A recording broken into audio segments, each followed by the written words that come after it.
जय माता दी दोस्तों, आप सभी को देवशयनी एकादशी की हार्दिक शुभकामनाएं। दोस्तों, आषाढ़ माह के शुक्ल पक्ष की एकादशी को देवशयनी एकादशी कहते हैं। इसके अलावा इसे आषाढ़ी एकादशी, पद्मा एकादशी या हरिशनी एकादशी के नाम से भी जानते हैं। दोस्तों, यह एकादशी बहुत ही खास होती है क्योंकि इस दिन से ही भगवान विष्णु अगले 4 माह के लिए योग निद्रा में चले जाते हैं और सृष्टि के संचार का कार्यभार भगवान शिव जी को सौंप देते हैं। इसी दिन से चातुर्मास का आरंभ हो जाता है। चातुर्मास के लगते ही शुभ और मांगलिक कार्यों में पाबंदी लग जाती है। तो आज इस वीडियो में बताएंगे कि देवशयनी एकादशी साल 2025 में कब है, देवशयनी एकादशी व्रत की सही तारीख क्या है और इसकी पूजा का शुभ मुहूर्त क्या रहेगा, व्रत पारण का समय क्या है और इसकी संपूर्ण पूजा विधि क्या है। देवशयनी एकादशी व्रत के जरूरी नियम क्या है, इस व्रत का इतना महत्व क्यों है, इस दिन क्या दान करना चाहिए, देवशयनी एकादशी पर क्या उपाय करें। साथ ही हम आपको बताएंगे कि इस साल देव कब सोएंगे और चातुर्मास कब से कब तक चलने वाला है। इसकी संपूर्ण जानकारी आपको इस वीडियो में प्राप्त होगी।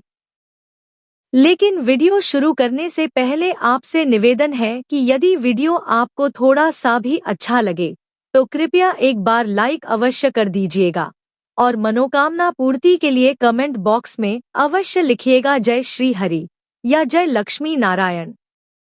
तो चलिए बात करते हैं देवशयनी एकादशी की। दोस्तों, हिंदू धर्म में देवशयनी एकादशी का बहुत अधिक महत्व है। इस दिन भगवान विष्णु जी की पूजा की जाती है। इस दिन व्रत रखकर भगवान विष्णु की विधि विधान से पूजा करने से मोक्ष की प्राप्ति होती है, जीवन के सभी पाप नष्ट हो जाते हैं। इसके अलावा देवशयनी एकादशी से ही भगवान विष्णु योग निद्रा में 4 माह के लिए चले जाते हैं। तभी से चातुर्मास प्रारंभ हो जाता है। चातुर्मास आषाढ़ माह के शुक्ल पक्ष की एकादशी से शुरू होकर कार्तिक माह के शुक्ल पक्ष की एकादशी तिथि तक चलता है। चातुर्मास में आषाढ़, सावन, भाद्रपद, आश्विन और कार्तिक मास आते हैं। मान्यता के अनुसार किसी भी मांगलिक कार्य को करने के लिए भगवान विष्णु का जागना बहुत जरूरी होता है। देव जब जागृत अवस्था में होते हैं तब उस समय पूजा पाठ या मांगलिक कार्य किए जाते हैं, तभी उसका पूर्ण फल प्राप्त होता है। वहीं जब देवता सो रहे होते हैं तब उस दौरान मांगलिक कार्य करना अशुभ माना जाता है। यही वजह है कि चातुर्मास के दिनों में विवाह, मुंडन, सगाई, उपनयन संस्कार, गृह प्रवेश आदि नहीं करने चाहिए। देवशयनी एकादशी का व्रत कब करना है, पारण कब किया जाएगा, यह जानने से पहले इस व्रत के नियम जानना जरूरी है। दोस्तों, देवशयनी एकादशी के दिन कुछ कार्य हैं जिन्हें गलती से भी नहीं करना चाहिए। दोस्तों, देवशयनी एकादशी के दिन निर्जल उपवास धारण करें। यदि आप निर्जला नहीं रख सकते तो आप जल पीकर या फिर फलाहार करके भी इस व्रत को कर सकते हैं। और एक बात का ध्यान रखें कि आप एकादशी के दिन साबुन से स्नान ना करें। इसके अलावा एकादशी के दिन गलती से भी घर में चावल का सेवन नहीं होना चाहिए। दोस्तों, एकादशी जैसी पवित्र तिथि के दिन घर पर तामसिक चीजों का भी सेवन वर्जित होता है। इस दिन आप मांस, मदिरा, शराब, प्याज, लहसुन का सेवन घर पर ना करें। दोस्तों, व्रत के साथ दान का भी विशेष महत्व है। ठंडी वस्तुओं जैसे आम, खरबूजा, शरबत, ठंडाई, जल आदि का दान करना शुभ फलदायक माना गया है। इस दिन अन्न, वस्त्र और धन का दान भी उत्तम होता है।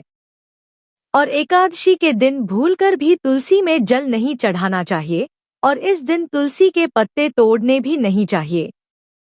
इसके अलावा देवशयनी एकादशी के दिन दातुन आदि ना करें, दूसरों की निंदा आदि ना करें।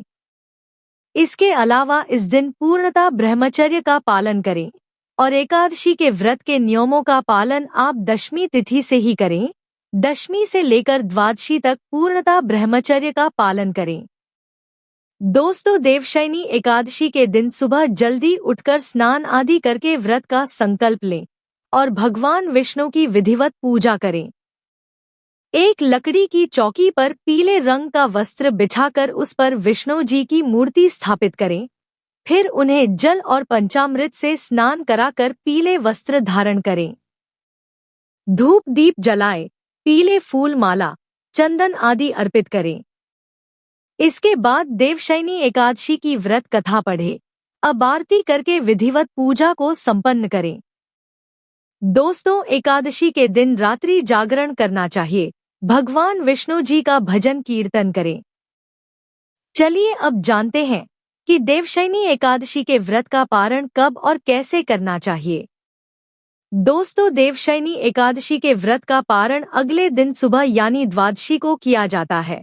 आप इस दिन सुबह जल्दी उठकर तुलसी जल से स्नान आदि करें और शुभ मुहूर्त में भगवान विष्णु जी का पूजन करें। पूजन करने के बाद किसी ब्राह्मण या गरीब को भोजन आदि कराकर दान दक्षिणा देने के बाद ही अपना व्रत खोलें। आप व्रत का पारण तुलसी के पत्ते को जल के साथ निगलकर कर सकते हैं, या जिन लोगों ने फलाहारी व्रत रखा है तो वह विष्णु जी पर चढ़ाए गए भोग फल मेवा मिठाई आदि को खाकर भी अपना व्रत खोल सकते हैं। चलिए अब देवशयनी एकादशी के दिन भगवान विष्णु को प्रसन्न करने के खास उपाय जान ले। दोस्तों, देवशयनी एकादशी की शाम को तुलसी के पौधे के पास गाय के घी का दीपक जलाने से दरिद्रता दूर होती है और इस दिन किया गया दान कई गुना फल देता है। खासकर पीले रंग के वस्त्र और मिठाइयां दान करने से भाग्य बलवान होता है। मान्यता है कि केसर का भोग लगाने से विष्णु जी जल्दी प्रसन्न होते हैं और मनचाही इच्छा पूरी करते हैं। इस दिन सुबह स्नान में थोड़ा सा गंगाजल मिलाकर नहाने से शरीर शुद्ध होता है और मन शांत रहता है। और इस दिन ओम विष्णवे नमः मंत्र का कम से कम 108 बार जाप करें। इससे आपको विष्णु जी की कृपा मिलती है। चलिए अब जानते हैं कि साल 2025 में देवशयनी एकादशी का व्रत कब रखा जाएगा और पूजा का शुभ मुहूर्त क्या रहेगा। व्रत पारण करने का सही समय क्या है? तो आपको बता दें कि आषाढ़ माह के शुक्ल पक्ष की एकादशी तिथि की शुरुआत 5 जुलाई 2025 की शाम 6:58 पर हो रही है और एकादशी तिथि की समाप्ति 6 जुलाई 2025 की रात 9:14 पर होगी। तो उद्या तिथि के अनुसार देवशयनी एकादशी का व्रत 6 जुलाई 2025 दिन रविवार को रखा जाएगा। और बात करें पूजा के शुभ मुहूर्त की, तो इस दिन पूजा का शुभ मुहूर्त सुबह 7:13 से लेकर सुबह 10:42 तक रहेगा और देवशयनी एकादशी व्रत का पारण 7 जुलाई 2025 को सुबह 5:29 से लेकर सुबह 8:16 के बीच किया जाएगा। पारण के दिन द्वादशी समाप्त होने का समय 7 जुलाई 2025 की रात 11:10 पर होगा। देवशयनी एकादशी पर साध्य और शुभ योग का निर्माण हो रहा है, साथ ही त्रिपुष्कर योग का संयोग बनेगा। इसके अलावा देवशयनी एकादशी पर रवि योग का भी निर्माण हो रहा है। इन योग में भगवान विष्णु और मां लक्ष्मी की पूजा करने से साधक को अक्षय फल की प्राप्ति होगी। चलिए अब जानते हैं कि देव कब सोएंगे और चातुर्मास कब से कब तक चलने वाला है। 6 जुलाई 2025 को देवशयनी एकादशी के साथ ही चातुर्मास का प्रारंभ हो जाएगा।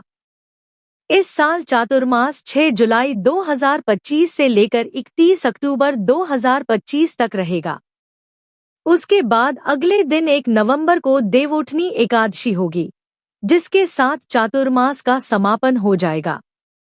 देवउठनी एकादशी को भगवान विष्णु योग निद्रा से बाहर आ जाएंगे, सभी देव उठ जाएंगे। फिर उस दिन से शुभ कार्य भी होने प्रारंभ हो जाएंगे। आपको बता दें कि चातुर्मास में आप भूलकर भी ये काम ना करें। चातुर्मास के समय में मुंडन संस्कार, भूमि पूजन और गृह प्रवेश कामों को नहीं करना चाहिए। धार्मिक मान्यता के अनुसार इन कामों को करने से साधक को जीवन में कई तरह की समस्या का सामना करना पड़ता है। साथ ही सगाई और विवाह भी नहीं करना चाहिए। इसके अलावा चातुर्मास में किसी से झूठ नहीं बोलना चाहिए, साथ ही किसी के बारे में गलत न सोचें। ऐसा माना जाता है कि इन कामों को करने से भगवान विष्णु और मां लक्ष्मी नाराज हो सकती हैं। तो दोस्तों, यह जानकारी आपको अच्छी लगी तो कमेंट में जय श्री हरि या जय लक्ष्मी नारायण जरूर लिखें। वीडियो थोड़ा भी अच्छा लगा हो तो कृपया वीडियो को लाइक अवश्य करें, शेयर करें और साथ ही साथ हमारे चैनल को सब्सक्राइब करें। धन्यवाद।